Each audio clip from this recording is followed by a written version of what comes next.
Pete Moore, welcome back to the Future of Fitness, my friend.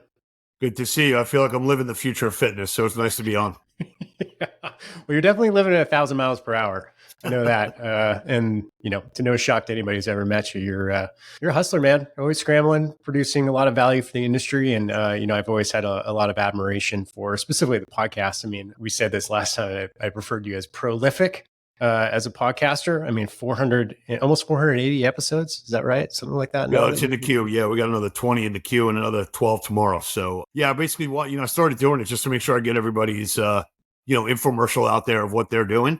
And I yeah, give them a mouthpiece. And a lot of these podcasts have led to commercial transactions where somebody didn't know about someone, or partnership deals, or a capital raise. So, we're going to keep doing it, not necessarily for, a P&L item, but really just, to serve the industry and to serve entrepreneurs. Yeah, very cool. And I talk to David, your partner in Integrity Square, fairly often, and you guys have been a great friends of the podcast collective and what we're doing there. So I really appreciate it. And maybe let's just talk on the podcast a little bit more. Pete, like, who are you looking to talk to on the podcast? Like, what are the guests you find are ones that really get you fired up? Yeah, the ones that I found most intriguing for entrepreneurs to then listen to are when I interview venture capital firms or private equity groups, and just understand like how they think, what they're looking for, what kind of key performance indicators matter to them, what do they do once they get involved in a company, and really kind of like set the stage and set the narrative for people to understand, if I take in this capital, here's what I could potentially have as resources. But, we also cover how the transactions get done, how the structuring of them are. So a lot of them put in money as preferred equity. So in a worst case scenario, they get their money back first. If you're an entrepreneur and you take in private capital, you're not necessarily renting capital like you are as when you're borrowing debt. They kind of stay out of your business. If you bring in an equity partner, they have something called negative controls, which are typically positive controls, which is, Eric, hey, you want to open up this new location? That's $1 million capital commitment, and you have to get my consent to do that. So they call that a negative control because you need my approval. But at the end of the day, an approval is an approval. So it's really a positive control on the business, and they're in the boardroom. So, when you take on private capital, you need to understand what the rules of engagement of that relationship are up front for it to be successful. And I think that's something that people learn from some of the podcasts on that front. I think the other ones are groups where they have got a new technology or new service, and they open up on the podcast to really talk about how hard it is to build a business. And a lot of entrepreneurs have conviction about what they're doing, but might not be pivoting into where the market is. And we have pretty healthy conversations related to where the opportunities are, how do you pitch your business, and what frustration you're solving. I always try and key in on any kind of private company or new idea of like, what are you solving? Are you saving me time? Are you saving me money? Are you helping me with revenue? Are you mitigating some of my expenses? And I think sometimes people start up companies and think that it's a good idea, but not necessarily solve the frustration that they had or someone else had. They think it's just like a cool thing, and cool things don't really turn into businesses. They turn into, products for a short period of time. Yeah. Well, I think we saw a lot of cool things come out over the pandemic that didn't really pan out to be good businesses, right? I'm sure we'll touch on some of that during this conversation. And to back up too, for people who don't know, your show is Halo Talks, and it's excellent. Really enjoy it. And to Thanks. set the table for that too, Halo stands for healthy access, healthy. Health, You active tell. lifestyle, and outdoors. So we're Yeah, I trying to love create the that. halo effect. And I'm trying to get people to stop using the word wellness, which was developed in the 1950s as the opposite of antonym of illness. So if you're not sick, you're okay. And I think everything going on right now with, the pharmaceutical side, which we'll touch on, in some of those new drugs and what our industry could potentially support related to that and not negate, as well as what I think is going to happen on the HSA, FSA side with some new loopholes in the IRS tax code and usage of those funds, and what a couple of interesting companies are doing related to that. You got to get on the front end of these things. as well as, touching on Silver Sneakers and Optum and Active and some of the groups, Pure Fit, that are coming in, and Gym Pass, Fit Reserve, with opportunities to bring in significantly more revenue if you're a bricks and mortar provider.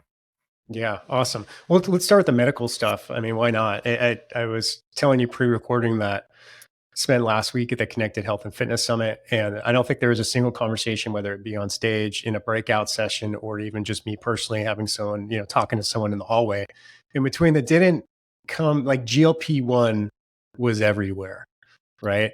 And everybody's trying to get ahead of it. Everybody's theorizing. People have so many strong opinions. You get the old school fitness people are like, it's, there's no shortcuts, right? There's no magic pill. You got to do it the old fashioned way.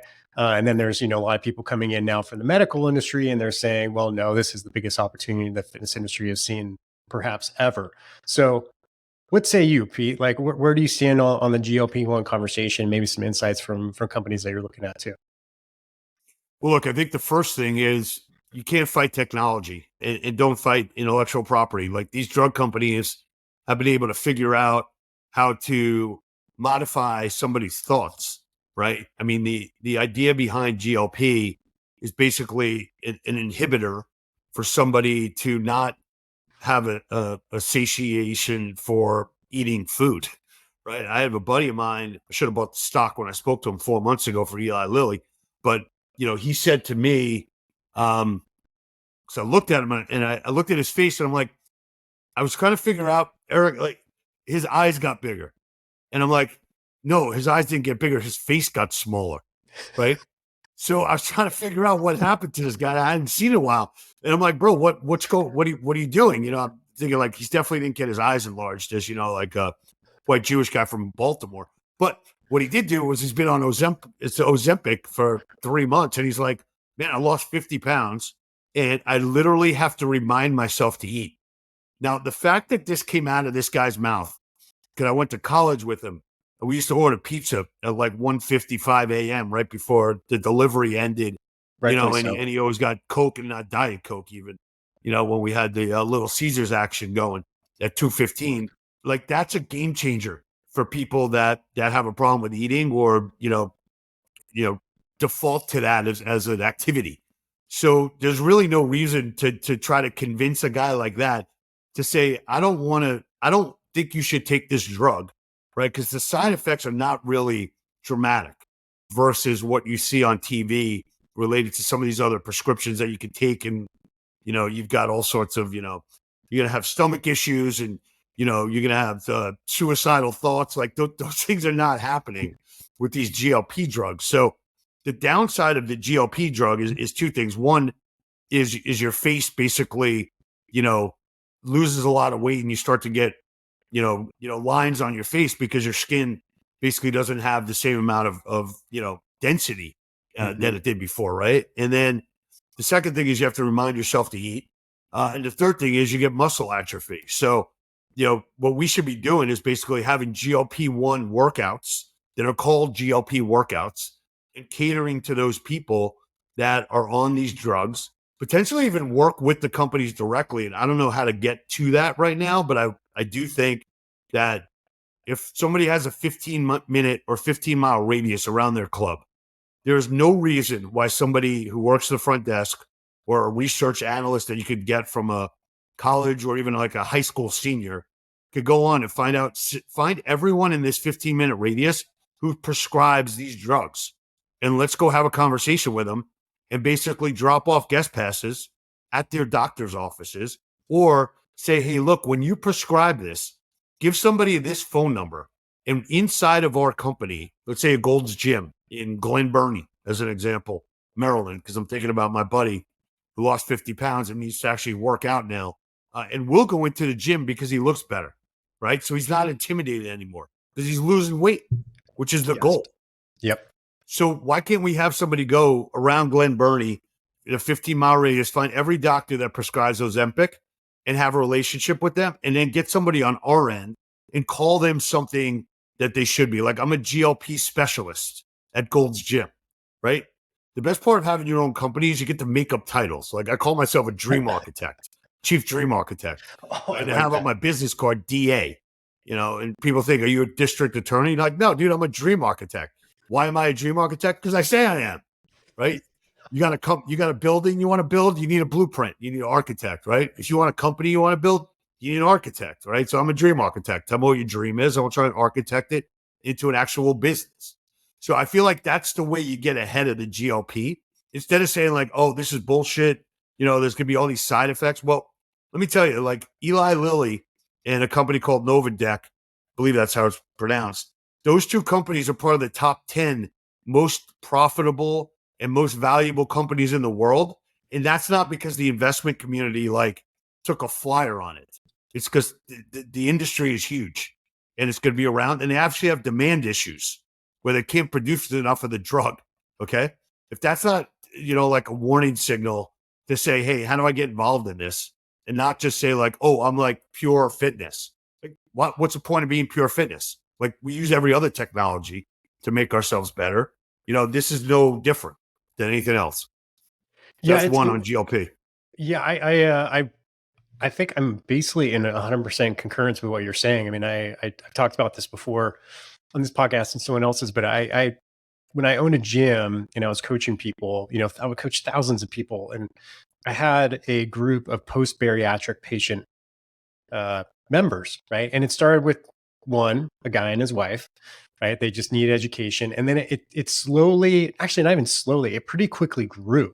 For eventually, like 2 weeks later, I was invited to go talk to like one of their support group. And I met the nurse, right? Then I met the doctor who did it.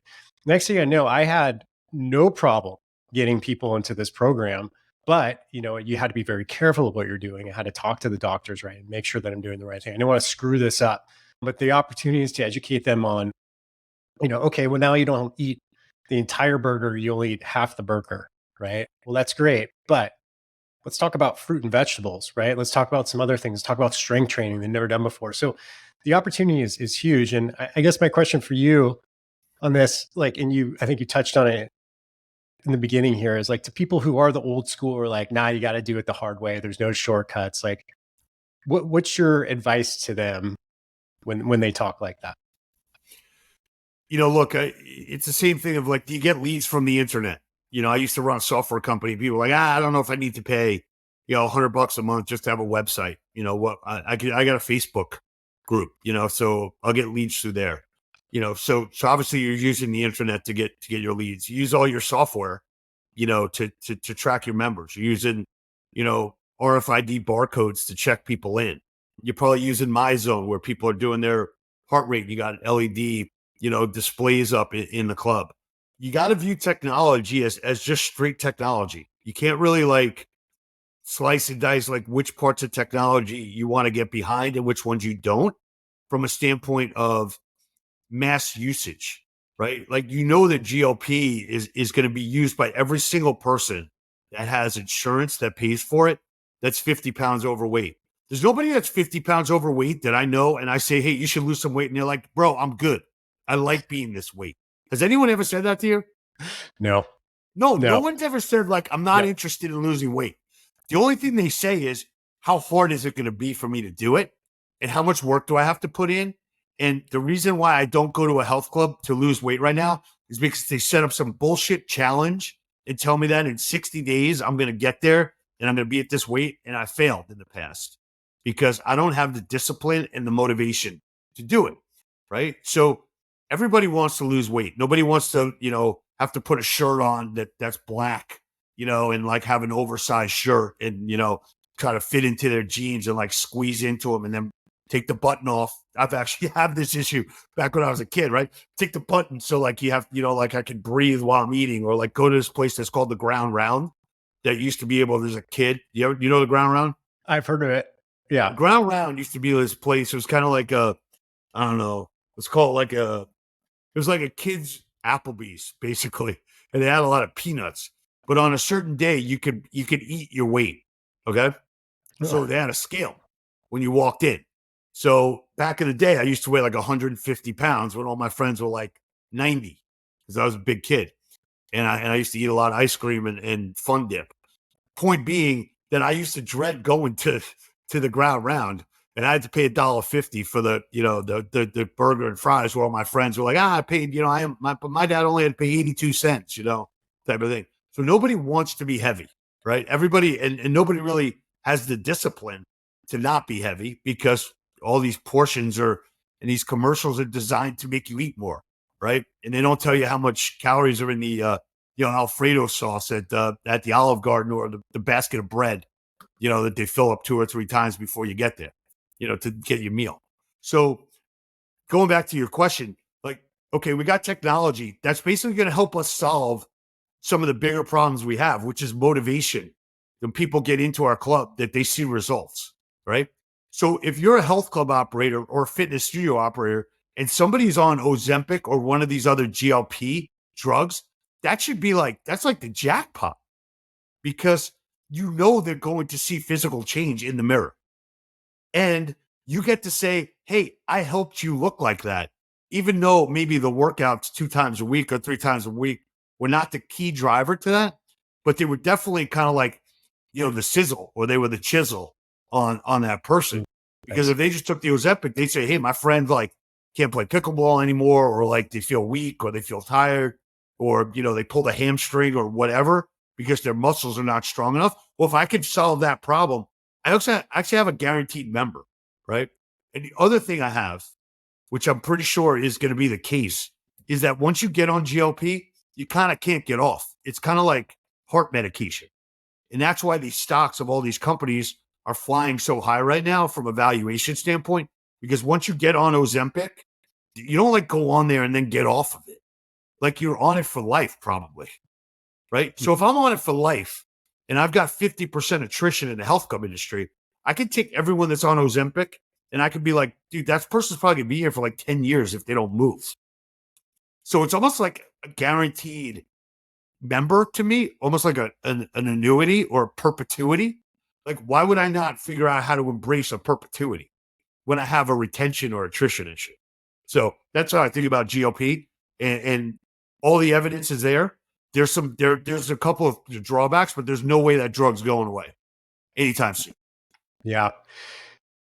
Excellent points. And I remember I was listening to you talk on either one of your podcasts or someone else's about how you used to have to shop in the Husky section. And I'm like, yeah, exactly. I want to reach out to me. Like, P, I shopped in the Husky section too, and it sucked. Serious? Yeah. Yeah. Because all I want to do is go to the normal.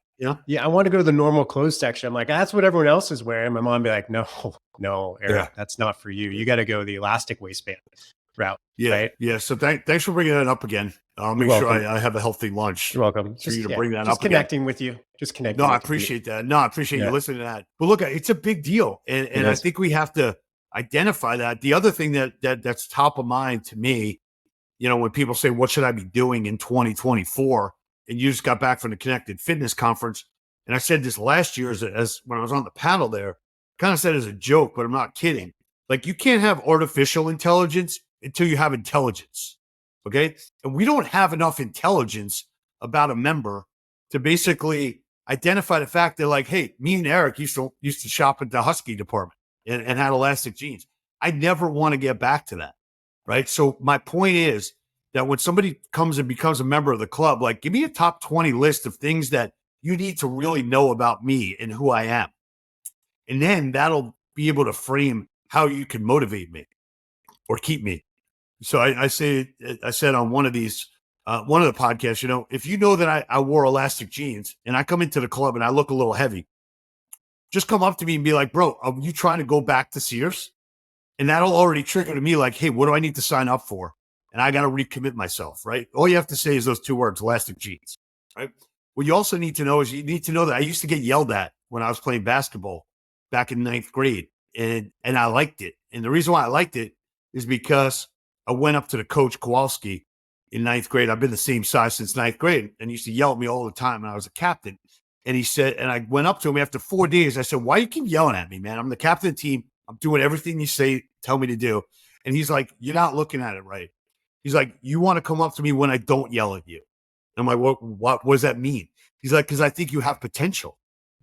And I'm going to yell at you until I think you don't have potential. Right. So if you put me in a group exercise class and you have like a boot camp instructor that likes to yell at people because that's how they motivate, you got to make sure you know that I need to be in that class, right? I'm not looking to go into some yoga class and like have somebody tell me like how good I'm breathing or like how good I'm stretching. I want you to yell at me, right? So if you knew that about a member, that would change what kind of programming, what kind of people you introduced them to. So we got to get information and intelligence on people. And that's the way that you actually get people to stay with you and you form a relationship. So that's the second thing I think is important. You got to fill up the database. Don't go to your ABC or Daxco or, Wellness Living and say, hey, can you like slice and dice my data? It's like, you didn't give me anything to slice, like you just hired, I'll give you another example. You just hired a Division II basketball player who was like the top player in, let's say, the Baltimore area as a personal trainer. My nephew's trying to make varsity basketball, right? How do you not know in the database that if there's a basketball player that's any D1, D2, D3, we got to make sure these members know because they have an affinity towards basketball and they got somebody in their family that's striving to make a higher level. Like nobody knows that, right? And then the last point I'm going to make is you got to know where people work and what they do for a living because you probably have, if you have 3,000 people in your membership, there's probably one or two of those people that are event planners. Okay. And I asked a health club operator the other day, how many event planners do you have in your club? He's like, how would I know that? Like, why would I know that? I'm like, well, we'll tell you that if they do a good job, they probably know every event that's happening within 15 minutes of this location. Sure. And everyone who's going to that wedding and they're in the wedding party have to take pictures the day of the wedding, right? So why not be able to go to those people, send them a congratulatory, hey, heard you just got engaged. We've got a 90-day boot camp from 90 days before your wedding starts, where everyone gets on. You pay $199, and we have a 90-day program for everyone in your wedding party. How do you not know that, right? So my point is, like, you got to fill up the database. Everyone's like, what's your asset in the health club or boutique industry? It's the membership base, right? And then a fourth second is your lease, whether that's a liability or an asset. Those are the only two things. So if you don't have a relationship with me, you don't really have a business, right? It's going to become more and more evident because these other companies are going to start to do exactly what I'm saying, whether that's Lifetime Fitness, whether it's Bay Clubs, these large companies that realize that I need to know who my members are for real, not bullshit. I know where their birthday is and I know what their home address is and I know what company they work for. That's not sufficient anymore. Like you got to go deep. If you want to motivate people and keep them, you got to find out what makes them tick. And how do you suggest acquiring this type of data? I mean, is it surveying? Is it one-on-one conversations and intake forms? Because that's like, sometimes you have to get through a couple layers personally, right, to connect with them to get some of this stuff. Yeah, look, I mean, it takes work. This is like hard work. So every time I go into a cycling class and the three people at the front desk check me in, what do they do for the next 40 minutes between then and now? They folding towels? Or could they go onto my LinkedIn? Could they go onto my Instagram? Could they go onto my Halo Talks? Could they find out things that they could put into the database that'll answer those questions and then reward them, for every action that they put in there, whether it's promotion vault, give them some, stored value cards, put cash in their account for every member, survey that gets filled out. Do you want to go to a member and say, hey, your first session has a evaluation, right? You do a PT evaluation. That PT evaluation should really be like a motivational specialist asking you 20 questions. What time do you wake up in the morning? Okay. Do you have a problem with snoozing? Do you want to get picked up? Like maybe somebody here will pick you up, or I'll get another member to pick you up, right? To come to the club. You just get picked up for school all the time. I was a pretty good student, but like I definitely didn't have like, perfect attendance, right? There are days when I'm just like, fuck it, I'm just trying to convince my mom I'm not going to school today because there's no basketball game tonight. So, you have to check in, make sure you're there for school to play in the game that day. Yeah. My point is that I need to know real things about people and then be able to figure out how do I motivate them, or how do I pick them up, or how do I get them off, out of their house. So you can do gift cards, you could do surveys, you could have somebody sit down with someone while somebody's in a club. You can come up to them with an iPad and be like, hey, I'm going to put $20 into your account right now. Can you just fill out these 20 things with me right after you're done with your workout? and let's get real information out of people. I've got a list that I can send you that we did at some Gold's Gym Franchise Association seminars. But I got to know these things like I'm talking about. I got to know that you had a weight problem and we went to Elastic Jeans. I got to know, where your kids are, what sports they're playing, what they're trying to be good at. I got to know that sometimes you don't come to the club because you have anxiety about getting a parking spot. One of the things that I referenced in a class a couple weeks ago was, Hertz and National and Enterprise rental car. If they didn't have a shuttle that picked you up at the terminal, they wouldn't have a business. And no one would Uber over to the rental car, right? You'd go to the hotel that you're at and you'd get a rental car at the hotel, right?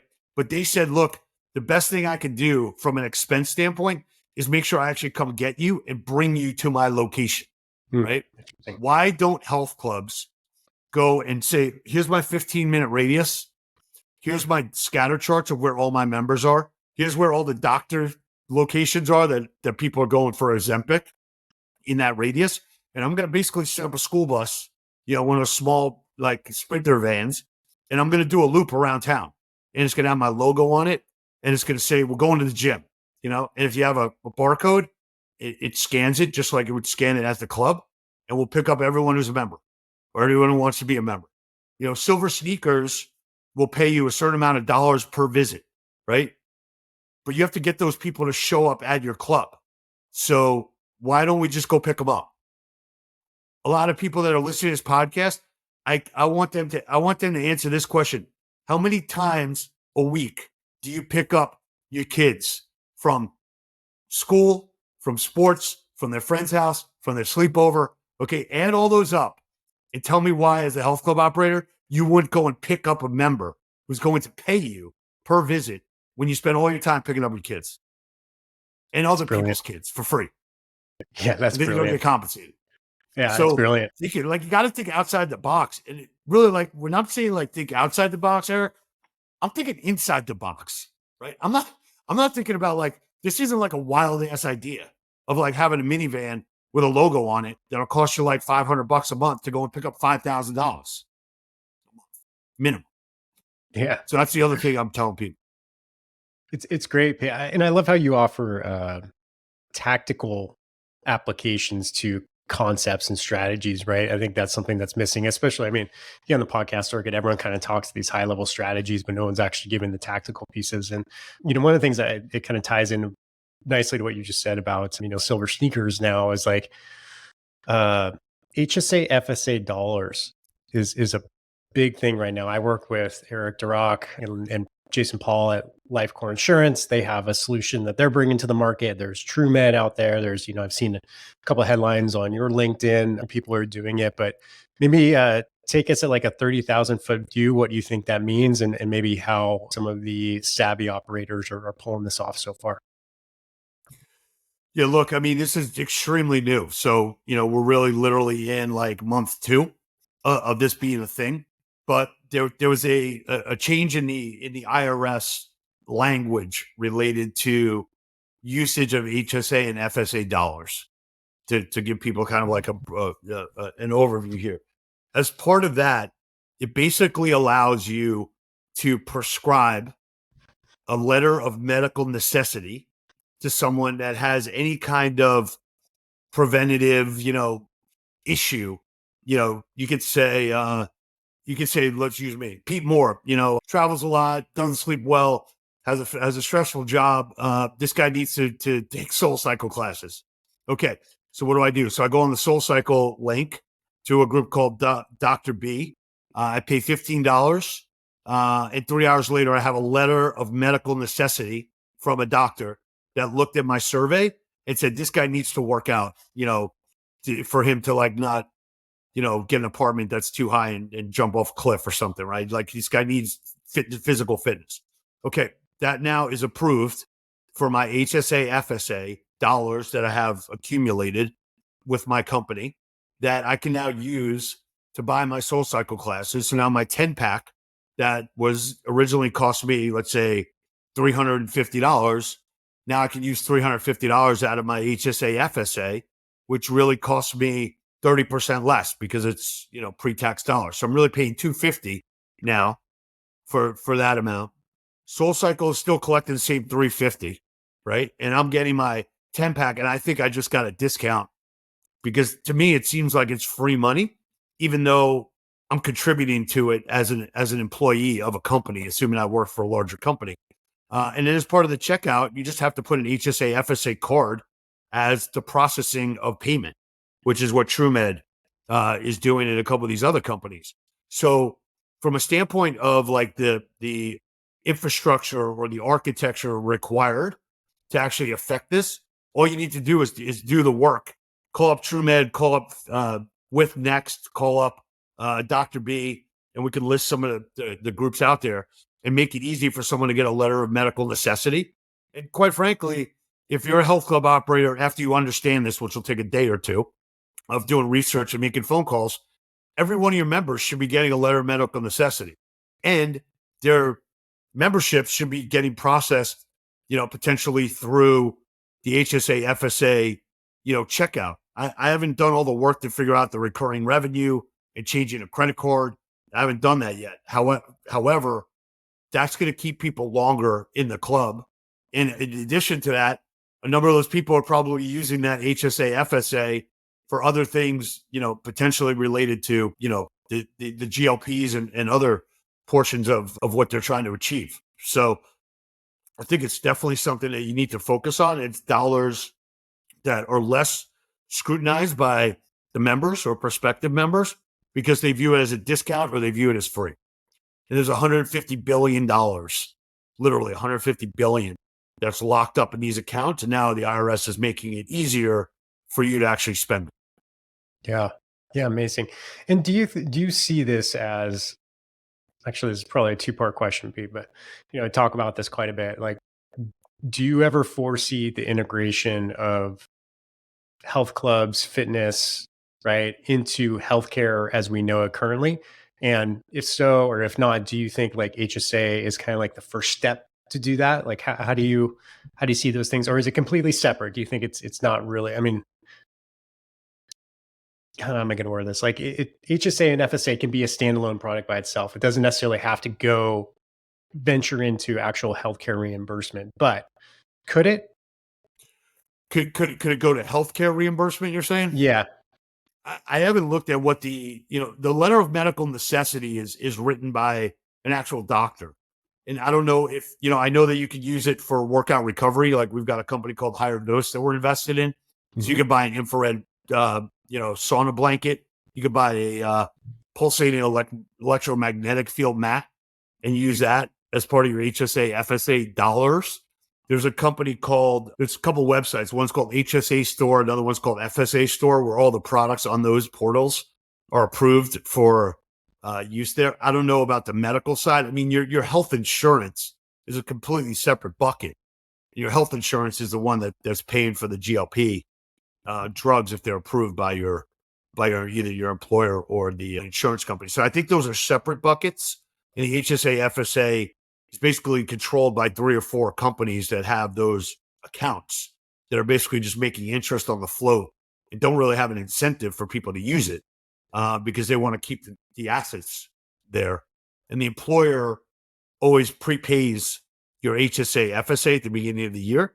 And then an employee contributes to that on a monthly basis. So there's some dynamics that psychologically will push people to use that and have that top of mind because they do think it's either free or subsidized.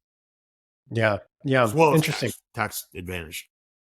Yeah, and I guess I haven't really recognized yet that you can buy, like you're talking about, the products like the workout recovery and things like that through HSA, FSA. I mean, I know it's, I think, like, I don't have one. I'm self-employed like you are, Yeah, same. right? I don't have an HSA, but my wife works for a company and she has one, and I've been able to use it to pay for dental stuff, right? Like things like that, which seems so obvious, but you could actually get into products, right? Not just services or Exactly. billing. Yeah. Yeah. So I think those are, so I think GLP, I think actually creating like an intelligence and filling out your member database and then looking at this HSA, FS are the 3 top things. The 2 other things I would say is Promotion Vault and looking at employee engagement and rewards. I think there's going to be a wave of that coming in 2024. There are a lot of large companies that already do this with publicly traded businesses that are trying to automate awards, recognition, micro payments to employees to keep them incentivized and know that the employer is recognizing overachievement or meeting results. And then I think the fifth thing is probably looking at workout recovery. A lot of groups out there have kind of done the minimum. They've either put in, hydro massage bed. They might have put in a tanning booth. They might have a sauna. But I think the only way for health club operators and boutique fitness operators, if you have a laundry service that you're doing inside of your studio, like an industrial laundry service, do the math and figure out if that's really a good use of like 600 square feet. Because you can rent towels and get those delivered on a distribution system. And you can actually turn that into a revenue generating 600 square feet. If you're a cycling studio, there's no reason why you don't have Normatec compression boots, right? Because people that do cycling avidly, like they need lymphatic drainage. And once you do that, have you done that before? No Normatec boots? Yep. Yeah, you feel like you're floating, after. So think about somebody working out at a Soul Cycle as an example. Then for another $20, I get to do Normatec for 20 minutes after class or 15 minutes. And then I leave there and I feel awesome. A salt room is a great use of, small square footage where somebody can go in there, for 15 minutes, you can go and breathe in Himalayan salt and you'll come out and you'll feel like, your lungs are like at 200%. You can do that before and after a workout. And what you're seeing right now in the market is that there are all these new franchisor concepts. I don't think anybody's nailed it yet, but you see Restore, Wellness, you see the Recovery, you see Pause. Some of those groups I think are in great locations and they'll do well. But if you claim to be an authority on workouts, you have to be an authority on workout recovery. There's really no way to cede that space to someone else. Like if I'm a workout recovery entity and I have no relationships and I'm like a new franchisee, I want to find a location in a strip center that has a health club because I know that they have 5,000 to 9,000 members. And I know that they don't think about workout recovery the way I'm thinking about it. And they charge 29 or 39 bucks a month for the member. I'm going to charge 150 or 200 to that same member to give them a lot less square footage. And I'm going to take the revenue from them because they're not doing it inside of their 25,000 square feet. So I'm going to get a 3,000 square foot studio and I'm going to make 5 times the amount of what you pay your member for their primary workout. And I'm just going to be here for the recovery. There's no reason, and I've been preaching this for years, where health club operators don't say, that's mine, right? That's not yours. Like that's my member. And these are my modalities. And I'm not allowing you to come into my strip center and take up 200 of my members and get 60 grand a month out of them. That's my 60, you know? That brings up an interesting point. It sounds like I can hear your opinion on this because, we talk about these wellness concepts, like Pause, Restore, serotonin centers, you name it. And now there's kind of like this bathhouse trend, right? Which I call them a bathhouse, but they're rebranding them, things like Othership and Remedy Place, like, just really interesting, cool concepts. But how likely, like what percentage of customers are willing to pay for both? Are willing to pay for fitness, right? And willing to pay for wellness? Well, I think the HSA, FSA might expand the market, but yeah, it's probably 20% of the people that are inside of your club that have the disposable income that are curious and know that that's important. But look, 20% is a big number when you think about multiply by the revenue that is, the perceived amount that someone is willing to pay right now for these services. So if you go to any of the groups that you listed there, monthly memberships anywhere between, 190, probably on the low end, 99, right? And on the high end, it could be 1,000 a month or something for one, like a Remedy Place or something for unlimited, right? So if you took 20% of your health club members, so let's say I got 6,000 members and I've got 20%, that's 1,200 people, right? So 1,200 people times 199 times 12, you're talking about $2.8 million of potential workout recovery. right? So yeah, if that workout recovery unit in your strip center did 2.8 million and had a rent of probably 10 grand a month, they're probably making over $1 million to $1.5 million of cash flow. That's basically your money. So that's the magnitude of it. Yeah. Yeah. That's a well thought out answer. I usually shoot from the hip when I Okay. do that, but it's really good. Is there any other, as we kind of wrap this up, because I know you got a million things to do today, Pete, but any other major trends in Halo that you're kind of keeping your eye on for 2024? Yeah, I think what we covered are probably the main ones. I think, the only other thing that I see is pickleball is probably the one, probably the most used word from my 2023, podcasts and seminars, and, thinking about repurposing space, thinking about the community component to what some of these pickleball, court growth is causing. And I think what a lot of health club operators and fitness studios should do, and this will be part of my like top 5 as we kind of go through what we just talked about, is figure out a way to put a pickleball strength and conditioning workout or stretching on your calendar. Because if you don't have the space to actually put in a pickleball court, which you can't put in everything, at least you could say that we have a pickleball workout or we have a pickleball strength and conditioning class that'll make you better at that. So if there are certain things that you can't do, think about ways that you could participate in it. And then what you could do, the last part of what I'll say is that as we were looking at all the different activities that go inside and outside the club, an analogy that people should think about is what university did you go to? Boston College. Boston College? Okay, so I was doing a seminar down in Texas, and there are 712 student-run groups that are on campus. Okay, so is there any reason why a health club doesn't have like a pickleball group and say, hey, we don't have pickleball courts here, but we got a member that's the head of our Gold's Gym pickleball team, and if you're interested in pickleball, they coordinate everything, and they'll do that just like they do in all these like senior communities around the country. They have team leaders. It doesn't have to be an employee, but find out who your most avid pickleball players are and basically give them t-shirts that have a Gold's Gym logo on it, just to use Gold's Gym as an example, and say, hey man, like we run the pickleball team here, right? Is there any reason why somebody who's not a member of a health club should have to look anywhere outside the health club to do outdoor activities? There's probably a cycling team within there. There's probably, a walking group. There's a running group. Like create your own groups inside of your membership population, and then you'll keep them longer as well. So that's the other thing I would say. So pickleball is going to be a big deal, but I don't think you necessarily need to get into the physical pickleball industry to benefit from it. Make people better. Smart. Very smart. All right, Pete, last question, man. As an industry, people are listening. How can we help you with what you're doing? What would you like to hear from people about? And how do you want me to get a hold of you? Yeah, I would say that we're hiring people into the industry and we're not educating them enough on the history of the industry. We're not educated on things that we just talked about here. So we set up something called Halo Academy, which we run, which I was assuming, 80 to 100 people would show up in each one of these classes, given that we've done it for several years.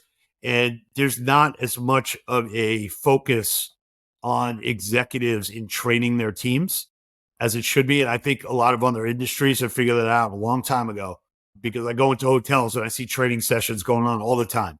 So I really think that if you want to keep your employees and you want to make them better, then you got to put them through some kind of online education. You got to put them through seminars. You got to invite people like us to show up or to get on a Zoom and just let some people like understand, hey, here's what's going on at my club, at the ground level, but here's what's going on in the industry. And then let those people think about ideas. If somebody listens to just this podcast, maybe that would be the best first step.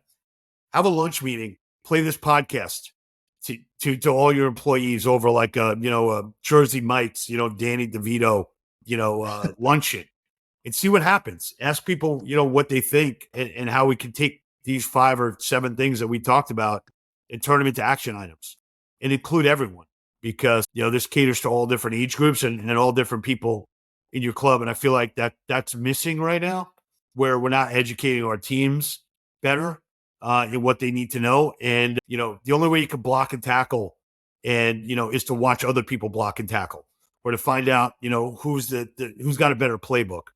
And the last thing is we got the book Time to Win Again, which basically turns your whole company into like a sports analogy, which I think is the way to think about your team. So I'm bullish on the industry, but I will tell you that, 12 months from now, if we're talking about the same things and they haven't been executed on at the ground level, it's missed opportunity, it's lost revenue, and that is going to affect the deal business, because I can't sell a company that isn't executing on growth opportunities and increasing the revenue and profitability of their four walls unit economics. So the reason why, besides I want this world to be healthier and I want to have a part in doing that and convincing people to do it, is I want to see awesome results.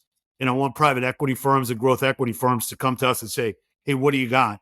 And I can say, well, I have this health club operator that was doing 500,000 of club level EBITDA. Now they're doing 850. And they're going to say, what'd they do? And I'm going to say they just followed the playbook of what's going on in the world and they executed on it. That's the goal. Done. Well done. Well, other than LinkedIn, which I encourage people to find you there, website is integritysq.com.